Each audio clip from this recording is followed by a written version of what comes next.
Cop of Weird Draft Games. I am a game designer, publisher, and developer, and I'm here today with Tim Blank.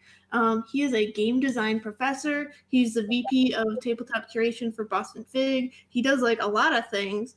He's the president of the Game Makers Guild. He's also a game designer of a game that's, I don't know how to pronounce. It's called the Bumuntu.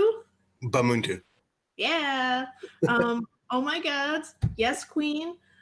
He's the designer and owner of Gameworthy Labs, and he could probably tell you more about himself. Yeah. Hi, everyone. So I think when I talk about myself as a game industry professional, I wear a lot of hats. And as Carla said, for a couple of them, I run my own small game studio, though that's not really a big thing anymore. I teach game design. I run a couple of game design communities. I run the Game Makers Guild, which is a large in-person game design community based here in Boston, but we also have chapters in 4 other cities in the US. We are an in-person group, though, right now because of the pandemic. We've been doing everything online using Discord and Tabletop Simulator. And I'm also the vice president for Boston Fig. We are the largest indie game festival in the world. We happen every September, though, again, because of the pandemic, not this last September. And I teach game design at a local university, actually Northeastern University. And I've also taught at MIT. And then I guess my other big hat that I tend to wear a lot is that I'm just a mentor for a lot of new and incoming designers because I run a game design community and I run an indie game festival. I get to see a lot of new designers who don't really know the first thing about the industry. And they come to me and I get to help them and, kind of teach them the ways of the industry. And yeah. Whoa, that is so much. You do a lot for the community, which is fantastic. So, well, thank you for doing all of that. Today we're going to be talking about, a lot of that, but the focus, at least at first, is going to be how you teach game design. So how did you get started into teaching game design? Yeah, that's an interesting thing because I actually happened to fall on it. So in running the Game Makers Guild, I have my feelers out there in a lot of different communities. And I work for Northeastern University. My full-time job is in addition to teaching there, I'm also an academic advisor there. And Northeastern has this big philosophy of experiential learning. So they're really well known for their internship and co-op programs. But one big thing they do is they bring employers into the classroom. So if someone is teaching a class on accounting, they bring accountants into the classroom, or they'll have the class work with an accounting firm in order to help solve some of the problems. And so the game design program there had actually reached out to me in the Game Makers Guild to say, hey, we want to bring you into our classrooms and get you to talk to our students. And if there's any projects that maybe our students could help some of your designers with, that'd be great. And that got me thinking because I have spoken at in a couple of other classrooms. But that got me thinking of, why do I need to be a special guest in these classrooms? Maybe I could actually teach them. So I started looking up some of the professors who teach the game design classrooms. And I'm like, I think I'm just as qualified as these professors are.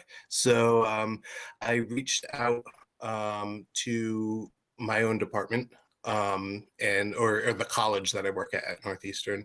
I reached out to the game design department there, and they gave me an interview, and they liked what they saw, I guess, and they hired me. And I also had used some social media to talk to some other individuals and other universities, and so I got some teaching gigs through that as well.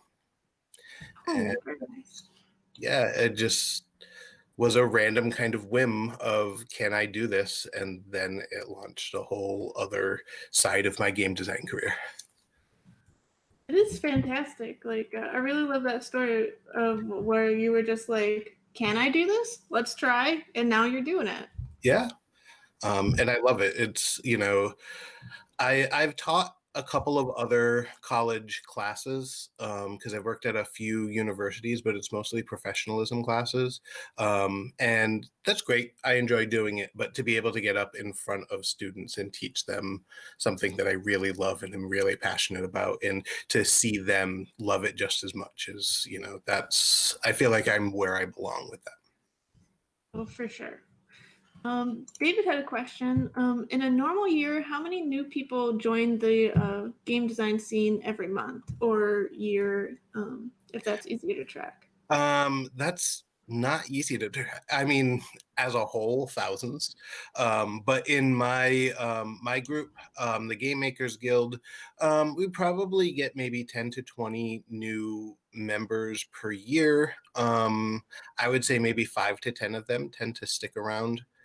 We do see a lot of times we'll see individuals who just come once or twice, and they just want to try it out. And either, I don't know, it's not for them or whatnot. Maybe it's not what they thought it was. And so, they only come once or twice and then they don't come back. But then we do get more who stick around. I would say more so when we were doing things in person, would we have the individuals come and stick around a lot more. Now it's kind of we're a community who is online, so it's one of those, it's just another online community at this point. But we're trying to keep the people who come to be more engaged. Yeah, it's definitely a lot harder when you're online because like when you're in person, you at least like can go somewhere and there's people and there's excitement. But like for me, I've been trying to like join other online communities and there's always just something else that I Yeah, need to do. it's tough. We've all done online conventions too, and we know the struggle with that. I think the biggest issue that we were looking at doing Boston Fig online, and that's still up in the air whether we're going to do it or not. The biggest issue we have, though, is that when you're doing an online convention, you have people who can just very easily leave the convention, right? They just log off and they're not there anymore. And so you don't get the same number of people who are just wandering around and looking at booths, and they're like, oh, well, we're here, and they walk by booth A in order to get to booth C, and then they're like, oh, I want to check that out later on. You don't really get that. You get the individuals who are like, all right, well, there's this event that's happening at 3 o'clock, and I'm going to be there at 3 o'clock, and then once it ends, they log off and they go get dinner, or so it's online communities can be tough because it's just so easy to not be a part of them. Yes, for sure. Are you doing anything like unique or different to try to like get people to stay in your online community? I mean, I guess just trying to engage them. That's something that we're always talking about. Andrea, who I know is on the call, has been doing some working with some of our other members on unofficial events. So we do our playtesting event every other Monday. And we have Andrea and some of our other leadership who are putting together on the off Mondays just some fun events. Where we're bringing in other people from around the industry to talk, or we're doing, we did a game jam. We do like pitch practice sessions. We have another fun one where it's just a brainstorming session where we get really weird with these ideas, and we're like, well, what if you take this, really kind of sane idea and you throw monsters on it and put it in space, stuff like that. That just, keeps people engaged there. But yeah, I'm finding it's coming in waves, and I think that that's typical with this pandemic at this point is that some people, they're always like, yeah, let's go do this, let's get involved. And then at other points, they're just like, you know what, it's a pandemic and I just want to go on my couch and sleep. So Yeah, I definitely. right now. So I was way more tired, and like October was like not the month for me, but I'm like coming back, so I definitely understand that the waves that have been happening. But it sounds like you're doing something that is definitely different than the other ones, where most of the other online communities, they just have their night to play test and that's it, which is it's fine. But it's really cool that you're doing other things as well. Yeah, and I mean, one big thing about our community too, so it's the Game Makers Guild, and we're trying to keep it to locals because, eventually, knock on wood, that this pandemic will be over and we'll be going back to being in person. And so we really want to, we're focused on being more of a community instead of just a playtesting group. So we want our members to be having interactions with each other that aren't just sit down and play my game, but like, some things that we have done in the past is, hey, I'm going to this convention. Let's carpool together. Let's get, a hotel room together, or just let's go to my house this weekend and play board games all weekend, so it's more than we want the interactions to be more than just, we'll sit down and play test these games because, you're making friends with people. And so you don't want it to be all business, right? Oh, for sure. Like that's definitely why I like the board game community is like all of the friendships and such, which is also probably why like all these communities that are just pure play testing haven't like really gotten me so excited. Yeah, it's definitely different. Like, I was thinking Boston Fig would have just happened last month. We'd be getting geared up for PAX Unplugged right now, and it's really starting to like hit me. I'm like, I haven't seen these people in almost a year at this point. I think my last big one I went to was PAX East, and then I went to PAX Unplugged before that. And I'm like, I just want to see people. I want to sit down and play games, that are more than two players. Oh yeah, like for a while there, I was going to like a convention every 2 weeks, so I'd see like the same people each month. Yep. And now it's been like, whoa, like I haven't seen Peter from Jelly Bean Games for 9 months, and it's Yeah. so weird. And but he's one that I think always leaves an impression on your heart. So he will always be with you. Oh well, and so we literally went to like all the same conventions. We went to the Cleveland Protospiel, which was like a 30-person convention, and we are both just like, "Why are you here? You don't live here." Yeah, And we did that a couple times. yeah, there is kind of like a convention circuit that happens that a lot of publishers, they go to it. They hit all the big ones, but then they hit all the random small ones, and it's always interesting, because I feel like convention season usually starts sometime in November, and that's we'll all go to like Metatopia, and then we'll hear everyone talking about going to BGG Con, and then going to this, going to PAX Unplugged or whatnot, and then you start putting the pieces together, and like, oh, everyone's just going to all the same conventions. Okay.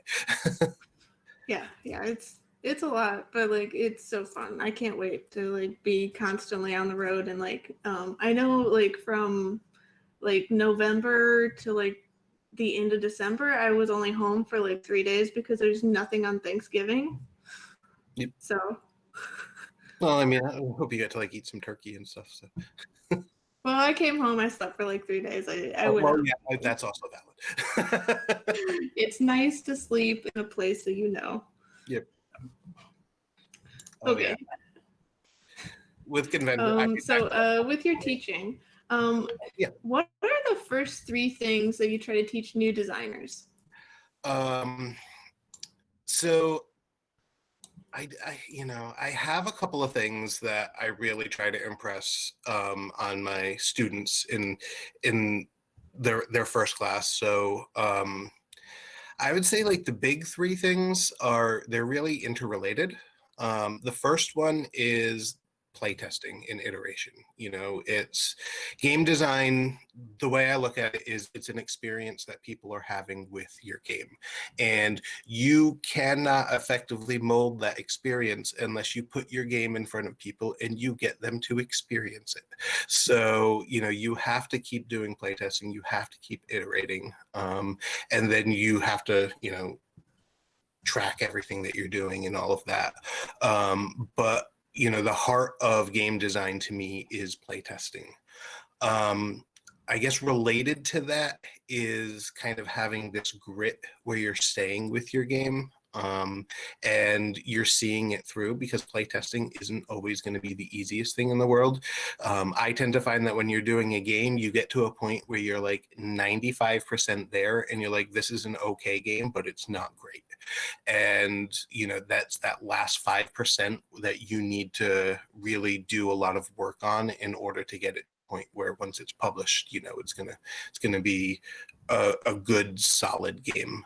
And so I do try to teach my students that you got to have some perseverance. And I guess similar to those lines, my third thing I would say is that game design is work. It's a lot of fun, but sometimes you do get to those moments where you're just pulling your hair out and you're like, I just need to finish this game, and you start crunching the numbers of the game, and you're looking at your data, and you're playtesting it, and you're getting through it, and then eventually you'll get back to a point where you're like, all right, this is fun again. But I think with all art, whether it be visual art, writing, anything like that, if you really want to do it professionally, you do realize that you got to push through those times when it seems more like work than fun, and that's how you're going to become successful, because it's really easy to just give up at that point. But keeping pushing through is what separates the professionals from the people who just do it as a hobby. Like, that is really I don't know, like, not inspiring, but like I like that you start with like the hard parts, like telling people like, oh yeah, you're going to have to iterate. The last 5% is so hard and you're gonna hate it, but like if you push through, like it's definitely worth it. So I can understand. I mean, I don't try to start with the hard parts. I guess when I start with my classes, I kind of start with like my love for game design and how it can be fun, and how games can change the world. There's literally a TED talk from I think like 2010 or 2012, from this woman who's talking about how we could use games to change the world, and so I start with that information. But then also reality check. We're not just going to be playing games. We're going to be breaking them down. We're going to be analyzing them, and we're going to be designing them. And it's not always all fun and games. One thing with my students too is pretty much all of them are looking to eventually become video game designers. And I don't know the first thing about coding and all of that, so I'm just teaching them the principles of game design, which there's a lot that carries over from board games to video games. But I don't want them to come into this world of video game design thinking that they're just going to be playing video games all day, and not realizing that you do have marathons that are weeks long where you're working 18 hours a day in order to reach the ship date for this video game. And I just don't want to give them false hope that it's always going to be fun in games. But at the same time, I try to make it as fun as possible, because it is a fun industry. Well, for sure. And well, especially video game design, like that is a hard area to get into just because of all the long hours and all that's involved with that.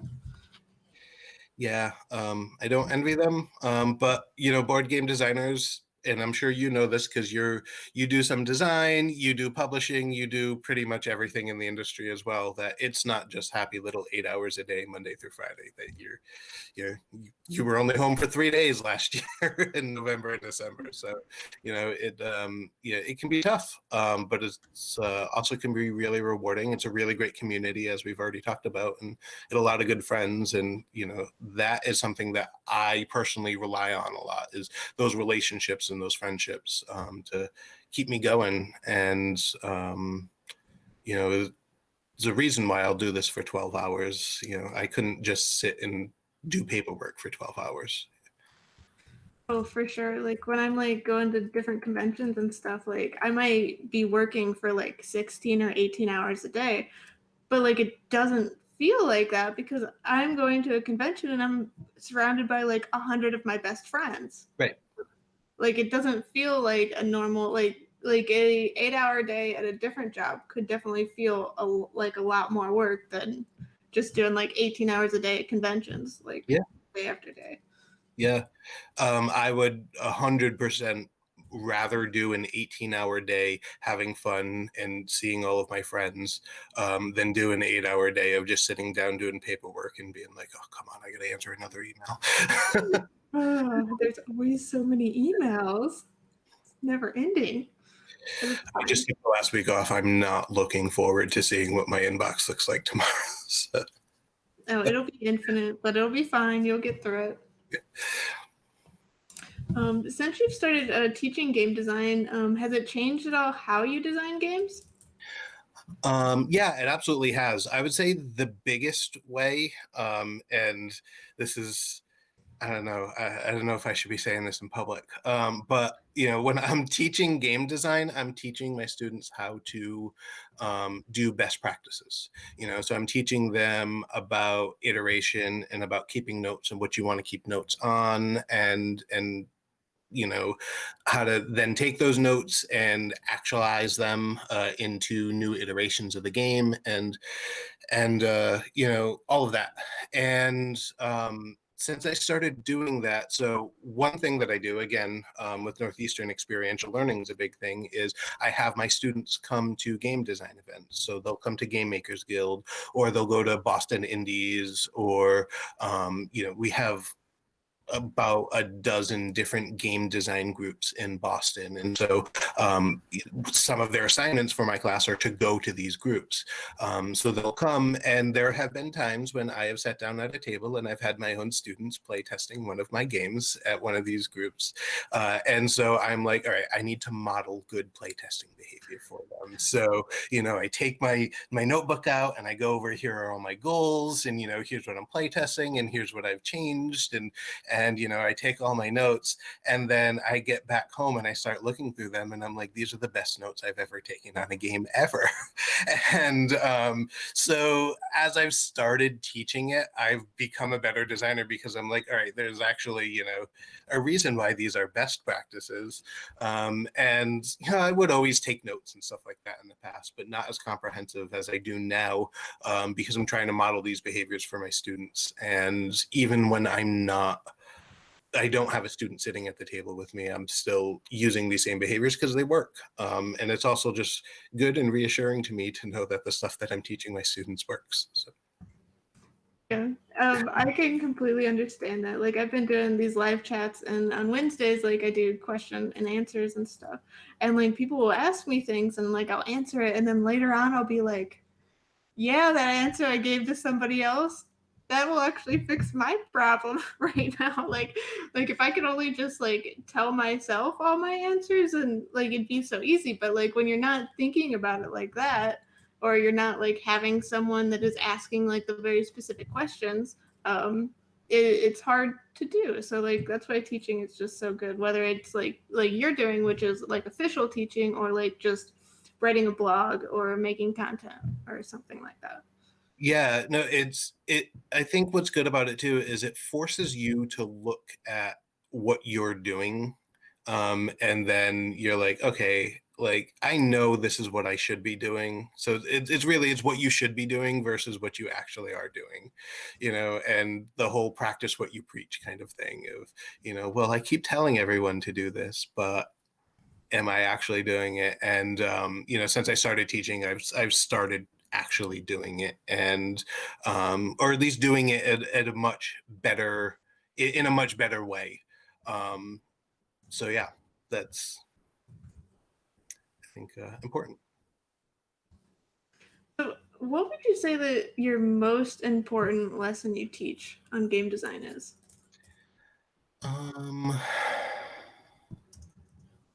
well, so I think the whole idea of iteration, it's called a play-centric approach, where you're actually getting people to play your game, and designing a game is, getting people to play it. Anyone can come up with an idea for a game. That doesn't mean it's a good game. And most games probably, well, I shouldn't say probably, most games do start off as not really good games, but then as you get people to play it and give feedback and talk about, what they want, and you incorporate that feedback, that's where games get better.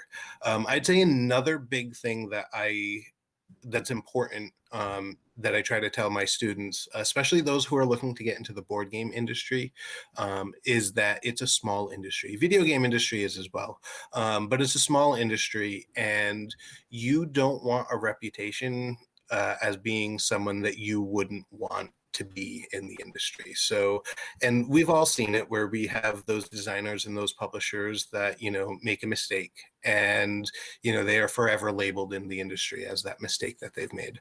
But it goes beyond that. I try to teach them that these industries are communities and that they are people that, are friends with each other. We are very much a rising tides raise all ships type of community, where if you help, your fellow publishers out, they will help you out, and then just going to help everyone out. There's no kind of, huge competition in the industry where people are telling others, like, don't go to that publisher because their games aren't good, or trying to beat each other out.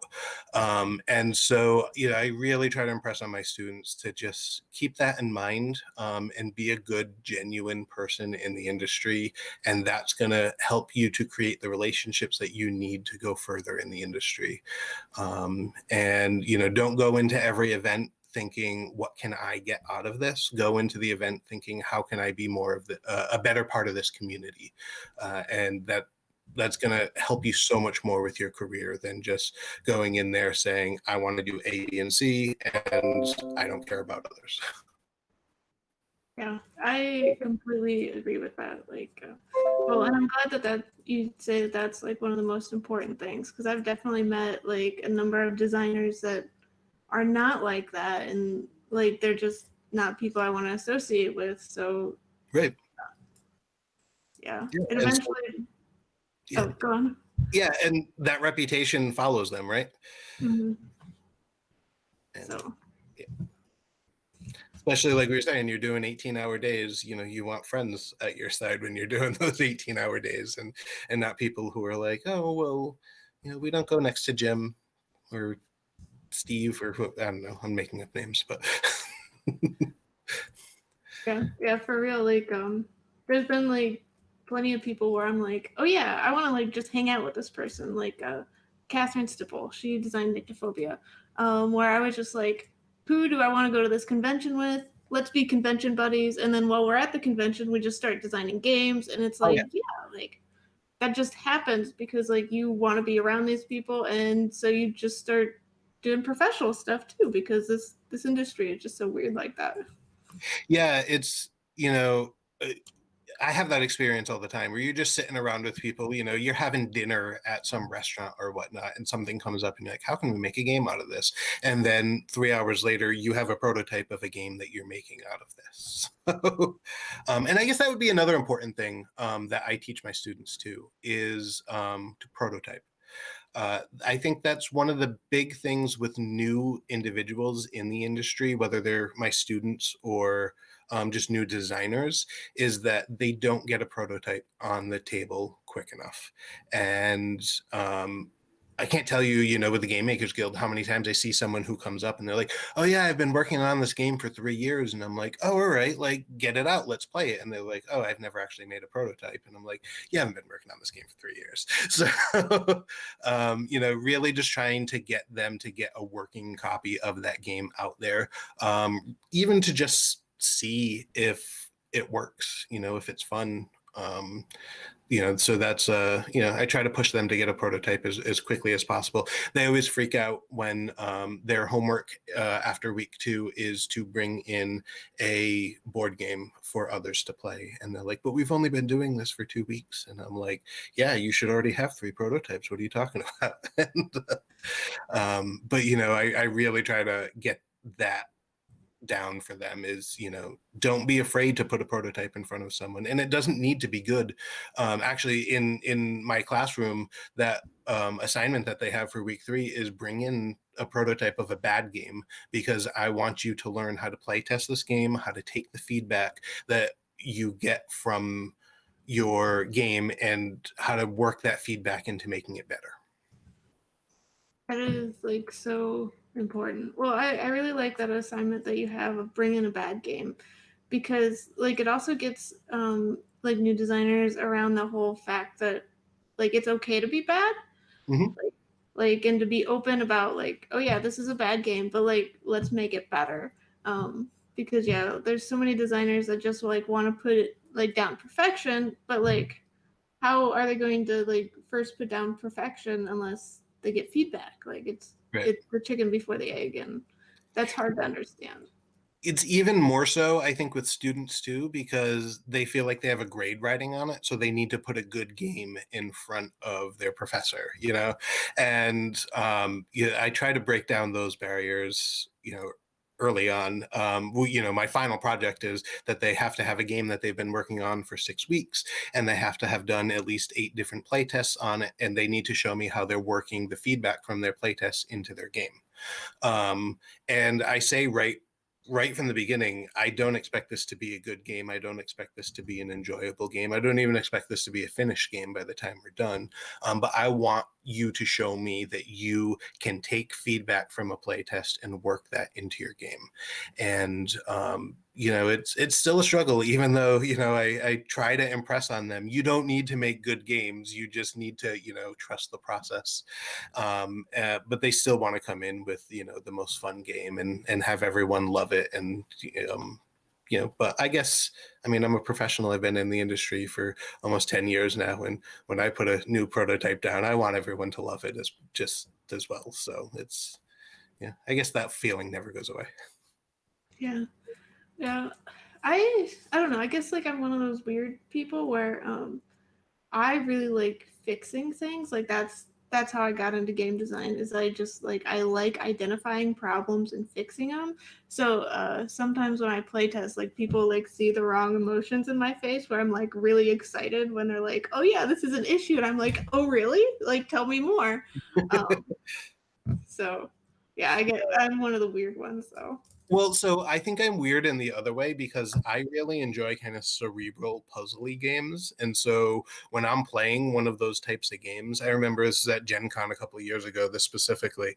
I was playing a game by one of my friends who was a designer, and we finished playing and he was like, all right, so I just want some general feedback, like what do you think? And I was like, this game is tons of fun. And he just looks at me and he's like, really? Because you looked miserable while you were playing it the whole time. And I was like, no, this is like a puzzly kind of cerebral game, and that's what I like. And so don't mistake me doing these puzzles in my head as me not enjoying it. This was me really enjoying the game. So I'm the same way in that, yeah, people are surprised with how I play test games.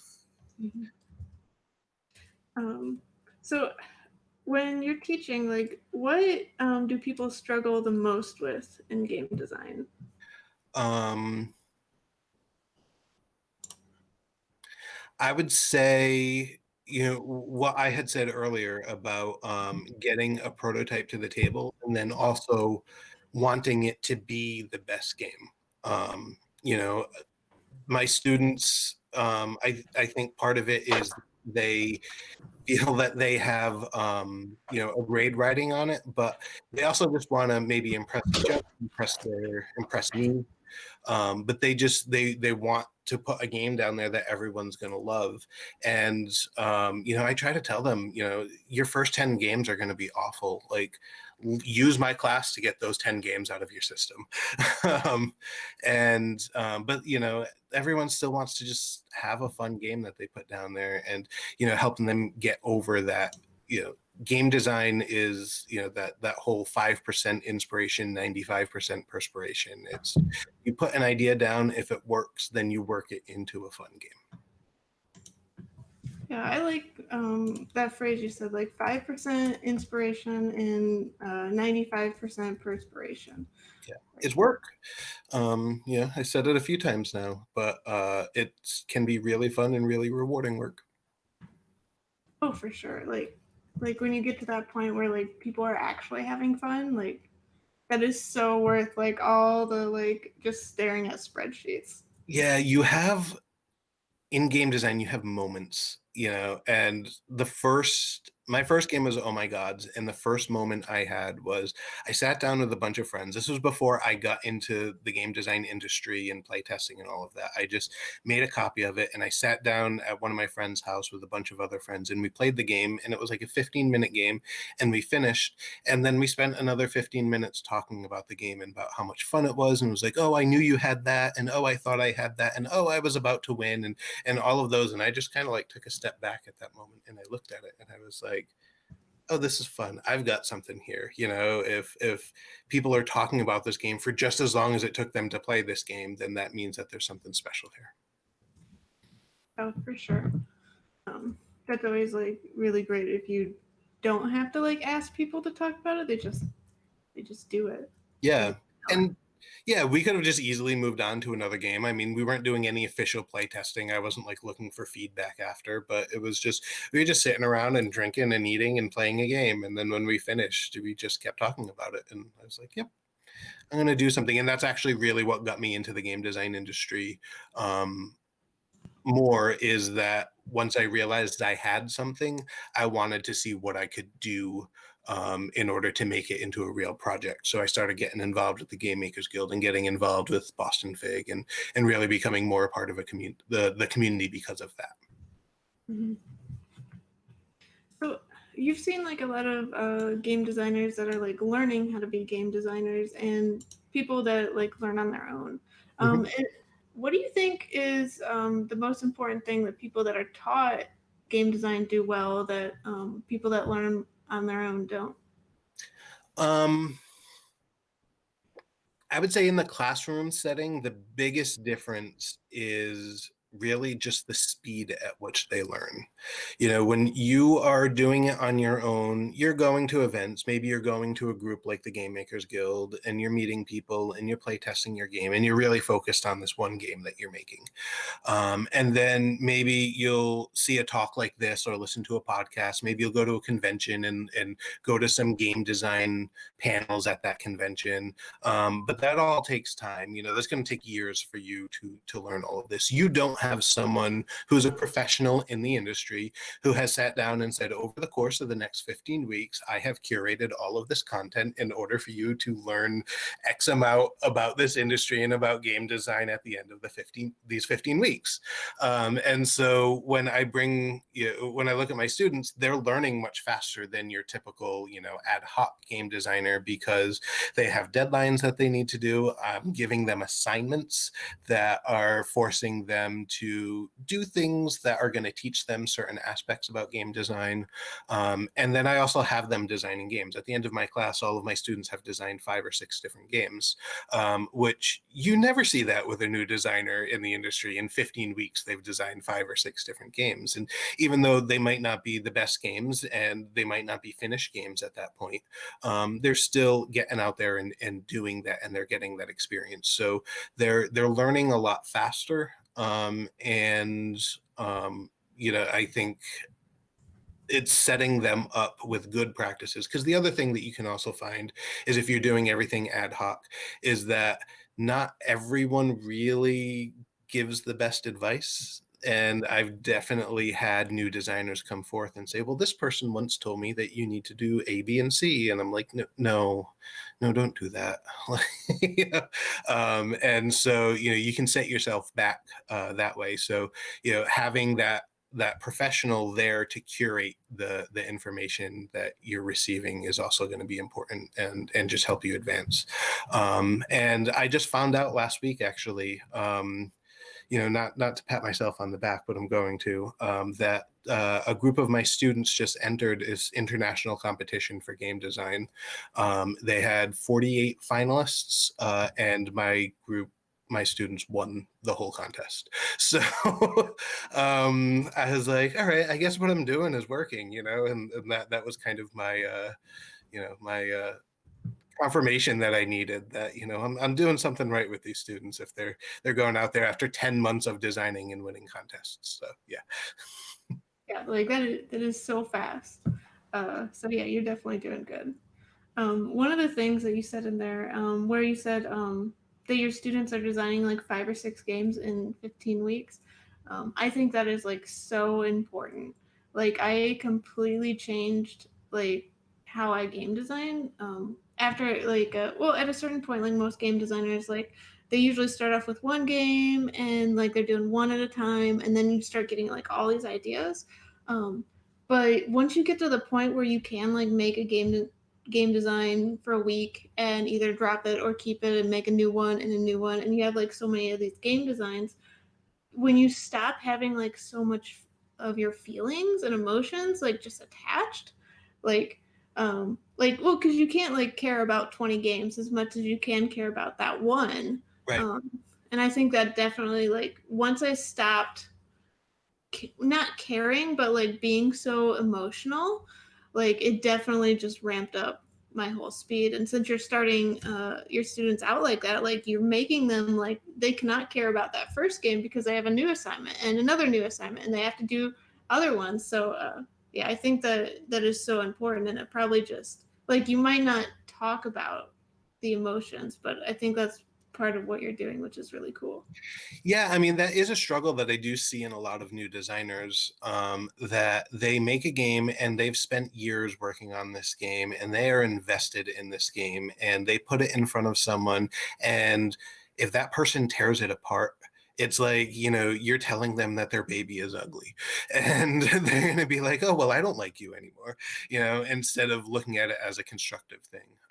And it's difficult to take something that you've been working on for such a long time and pouring so much of your energy into, and then to put it in front of someone and have them tell you like, well, this isn't that good. And so, yeah, I want my students to know that it's okay to make something that's not good as long as you learn something from it, and then you have a choice. You can either work on it to make it better, or at some point, if you realize you don't love your baby anymore, you throw it away. Don't actually throw babies away, but you get rid of it and you move on.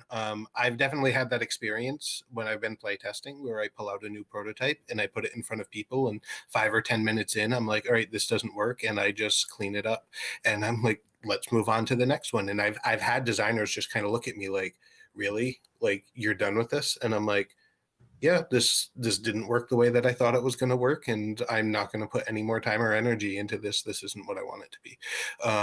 And I'm just looking at like the surprise in their face when they see that, and I'm like, don't worry about it. There'll be another game. But I use those as learning moments for myself as well.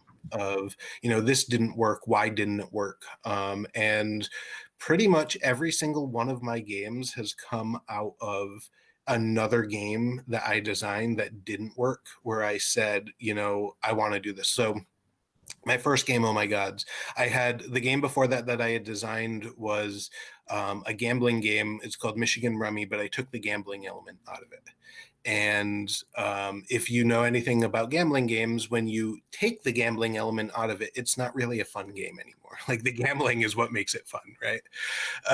And one of the big issues that everyone had is they were like, I don't have any choices here. I don't have.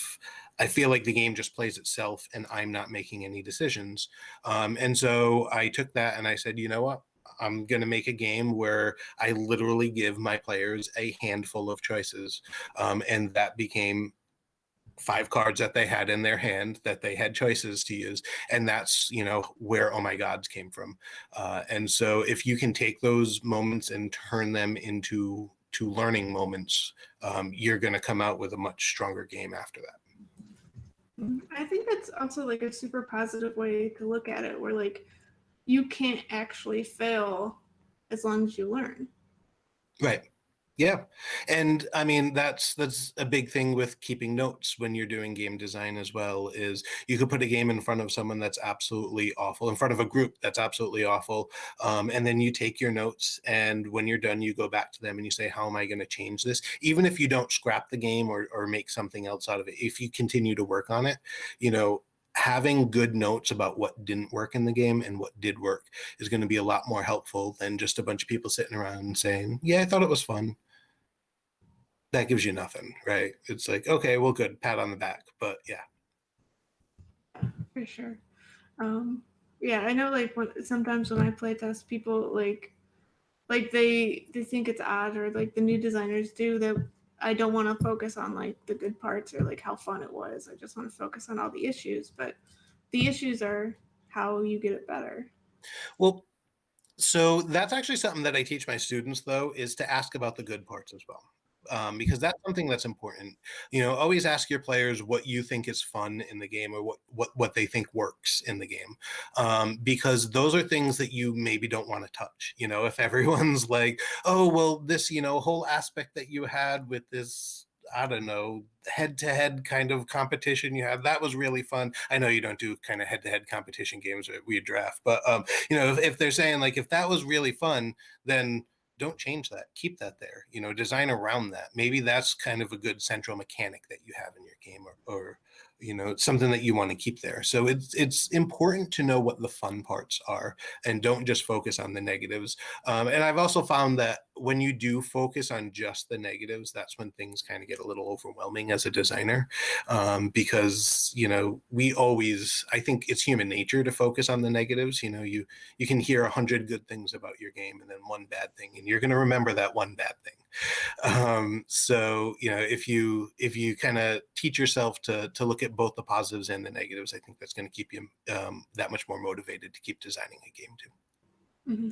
Yeah, I really like that. I should probably definitely like focus on more of the positives, and like the whole like asking people to find out like what things not to touch, like especially if you don't know where to go, like getting feedback on what not to touch will at least eliminate that and like try to like isolate where the problem is. Right. And you find too that when you're asking about both the positives and the negatives, someone will say like, oh, I didn't really like this aspect of the game, and then someone else will be like, oh, I actually really did. I thought that was fun. And so when you're looking at both sides of it, you're getting both sides of that story there, and you're not just getting like, if one person had a negative experience with this one aspect of the game, you're going to take that back and be like, oh, I need to change that. But if 5 other people had a really positive experience with that aspect, then maybe you shouldn't touch it. Yeah, I think that's like a really good point, because like a lot of new designers, they might hear like that one thing is bad, so they'll change it.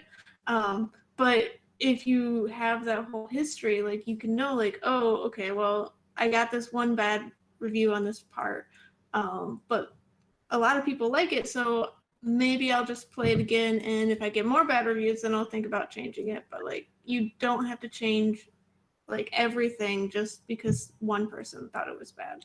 Right. And that's where keeping a change log or a notebook. I know the Fail Faster notebooks that Jay Cormier just put out there.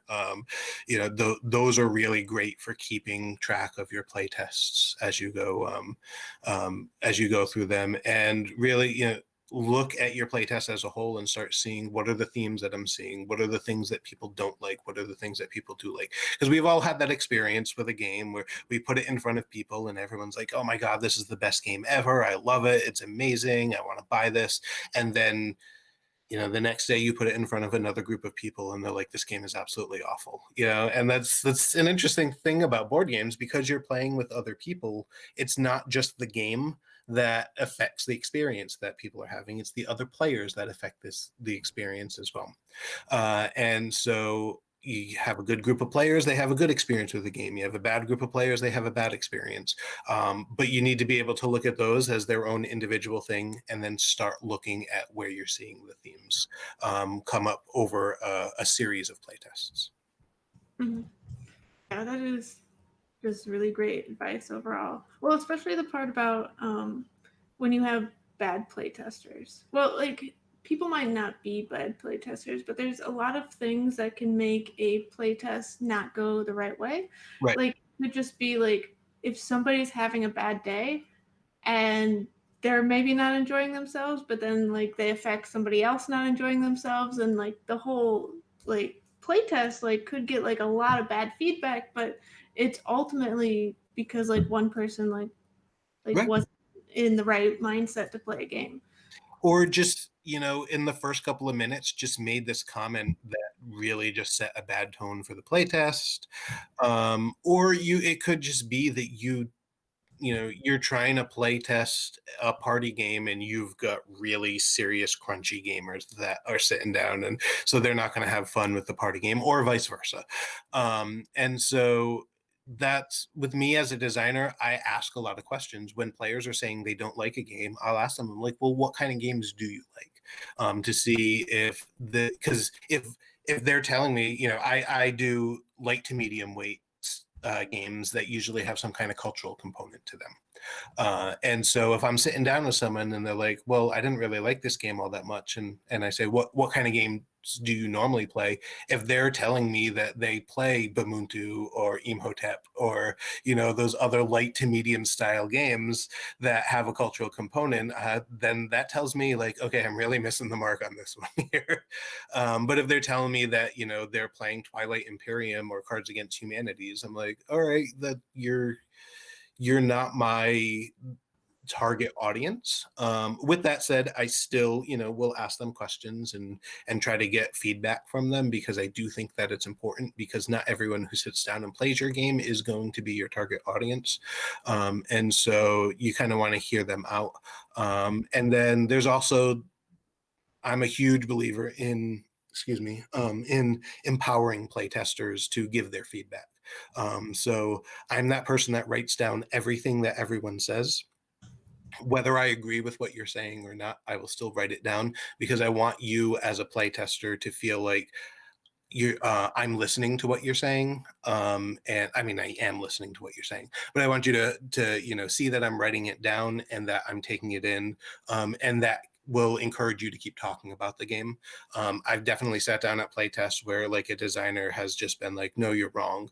And the playtester who they were saying that to just stopped talking for the rest of the feedback session. And, they might have had a really good piece of insight or a really good nugget of, inspiration that you just shut down by telling them like, no, I'm not going to listen to you.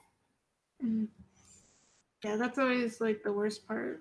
And I mean, like as a playtester, I've also done that. Like if somebody shuts me down, it's like, well, I still want to play games for 6 hours. So if they don't want to hear the feedback, maybe I just won't give it, and I'll just, keep Yeah. it like that energy to myself, because it's not free for playtesters to give feedback. Like they have to put out their thoughts and their feelings and stuff. So like making sure to really value that is important. Yeah. Yeah. Oh, I mean, you want to talk about important things that I try to teach my students is to thank people for playtesting your game, for taking their time and their energy to play your game and to give you feedback, because the games that you play when you're playtesting, sometimes they're not complete games, sometimes they're not fun games, but the goal of playtesting is to look at it with that lens of how am I going to make this more fun. And so the playtesters are doing work as well, and so you really want to be appreciative to that. Yeah, especially most playtesters, they do it for free. They don't ask for compensation because they're part of a community and they want to give back to the community. And so you want to be that good community member and be thankful. And then once you finish playing your game, when they pull out their game, you sit down and you play their game too, and you give back to them for for them having given to you as well. Well, we're getting to the end of it. Did you have any final thoughts that you wanted to share? I mean, I feel like we just got through the educational questions. But yeah, if anybody does have any questions for me about game design and education, or just game design in general, like I said, one of my other hats is I tend to mentor new designers in the industry. So you can always reach out to me. My Twitter is Tim Makes Games. I was really lucky to get that. So you can reach out to me there. And I'm on Facebook, and I'm in your Discord as well as Tim Makes Games. So anyone who is part of your community can reach out to me there. I'm always happy to come in and play test games, and share some of my expertise, I guess I'll call it that. I mean, I teach game design at a college, so I should be comfortable calling myself an expert, but yeah, there's always so much more to learn. So I hesitate to use that term and that term, and I'm always constantly learning in the game design industry. Like from this conversation here, I've learned stuff, so I'm gonna take that back to my own design. Well, thank you so much for being here, Tim, and I hope everyone has a great rest of your weekend. If you want to keep talking about game design, we have a Discord at weirddraftgames.com/Discord. So yeah, keep designing great games.